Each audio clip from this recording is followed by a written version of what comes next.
Predsjednik Skupštine Crne Gore, Aleksa Bečić, posjetio je crkvu Svetog Đorđa u Podgorici.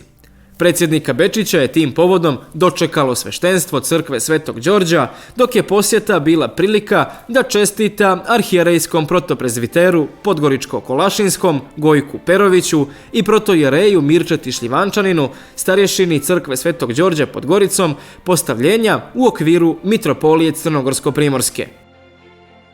Ova crkva, kao jedan od najstarijih objekata, predstavlja svojevrsni simbol Podgorice i mjesto gdje su svi dobrodošli, bez obzira na razlike.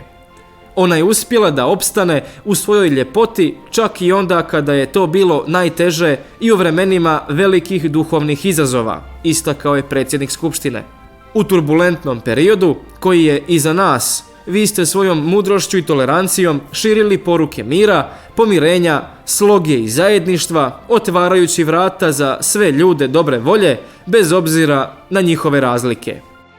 Vašim riječima i djelima, koja su poznata i van granica naše zemlje, a koja se često ističu i od strane drugih vjerskih zajednica, dali ste nemjerljiv doprinos afirmaciji mira i smirivanju društvenih tenzija u Crnoj Gori, na čemu vam najiskrenije zahvaljujem, dodao je Bečić.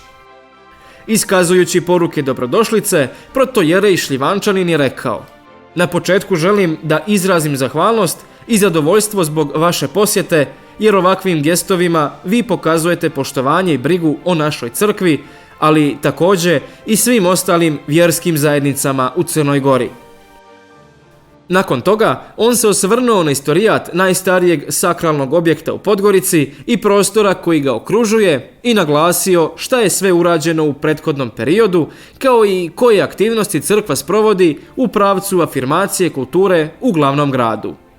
Ova crkva ne predstavlja samo vjerski, već i kulturni simbol Podgorice, koji, pored hrišćana, posjećuju turisti svih vjera i nacija.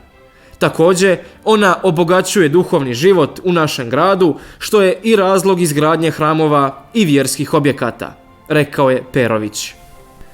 On je izrazio nadu da će se konačno smiriti tenzije u Crnoj Gori, za što je potrebno strpljenja, mudrosti i odmjerenosti svih činilaca društva, u šta snažno vjerujem i što očekujem. Sagovornici su se saglasili da u našem društvu treba insistirati na poštovanju principa sekularne države, u kojoj su jasno podijeljene nadležnosti između države i crkve i vjerskih zajednica, te da njihova odvojenost ne znači suprotstavljenost između crkve i politike, već mogućnost za dijalog i saradnju na brojnim poljima gdje se te aktivnosti susreću.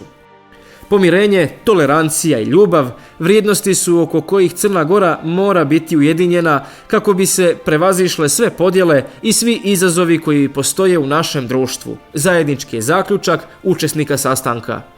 Također, istakli su da je obaveza svih da vjeruju u sposobnost mladih ljudi da ostvare svoje potencijale.